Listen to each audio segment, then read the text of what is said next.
get out the way of the day. Have you ever seen Little Giants Icebox, the terror on the field? This is a version of it. I'm not entirely sure that's a young child. Look at Tim's reaction. Yeah, who's going to try and tackle him? He's not running a 40 at the blistering speed of 4.2 or 4.3. It's just nobody wants to get near him. The children around him are looking up to him like, I don't know what I'm supposed to do with this running person. Like the kid when he's first in Jurassic Park and sees the dinosaurs running through. That's what those defenders were looking like there. That was frightening.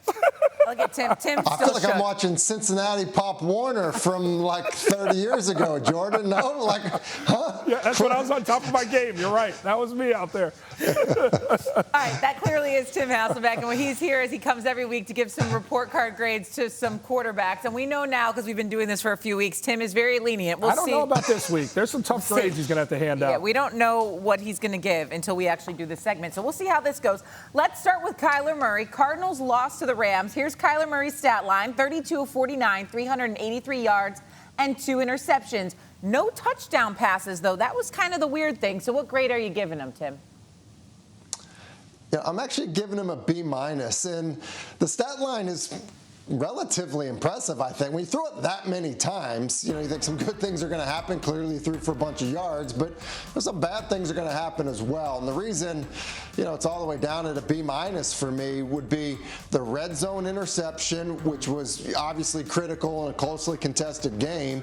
And then, as they're trying to mount a comeback in the late third quarter, another bad pick. So I think when you turn the football over, you're obviously not giving your team a great chance to win. And so while Kyler Murray certainly still an MVP candidate, I thought it was a B- for him against the Rams, which, a team that does have a very good defense. Shay, I'm curious if Professor Hasselbeck's going to go full Jerry Jones here and place the blame elsewhere, or is Professor Hasselbeck going to grade harshly for Dak Prescott? Look, they were able to hold on versus Washington, but this is most clearly not the Dak Prescott that started the season. He's hit a little bit of a skid here. Cowboys are saying he's healthy, but the performance is not showing it as of late, Professor. What's the grade for Dak Prescott? Professor. All right, so here's what I will say, okay? I am not in the, hey, Dak Prescott's playing terrible right now camp, okay? So before I give the grade, I want to bring the student in a little bit and just have a little conversation with him. I really, I don't think it's been a stretch of 6 bad games that people are talking about. Remember, against Las Vegas, he went off. They didn't win the football game, but I thought he was outstanding in that game. He threw it 47 times. I'm giving him a C+ for the game against Washington, and in large part because I didn't think he started off the game well, and I thought that there were times that he was forcing the football, he was throwing late down the middle, they come up with a turnover and he immediately gives it right back.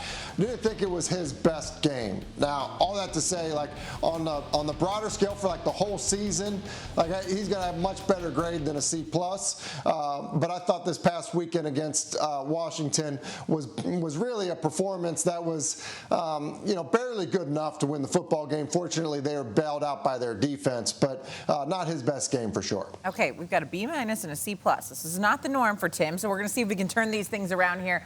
And now let's go to Justin Herbert and the Chargers. Yeah, this should be a safe bet. They're right up there with the Chiefs in the AFC West. Herbert threw for 275 yards and 3 touchdowns, now albeit against the Giants on Sunday. But what grade would you give Herbert?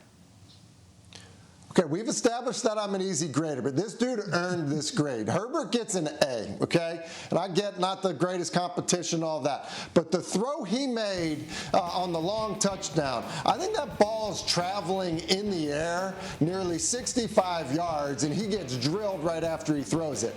There have been very few times this year where, when I'm watching something, where I actually will, stand up and be like, man, that was absolutely amazing. And so that was a throw that was like that. I think Herbert, in terms of just physical talent, is right around the top of all these guys, whether it's Mahomes, Josh Allen, Aaron Rodgers. I think that when you look at Herbert, he's that physically talented. And I think that in terms of decision making and ball location, stuff like that this past weekend, he was awesome. He gets an A.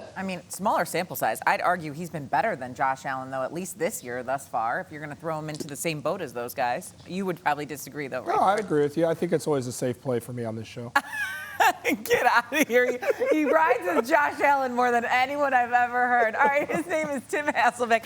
Thank you so much for the insight as always, Tim. We'll talk to you later. See you guys. Thanks, Tim. Bye, Tim.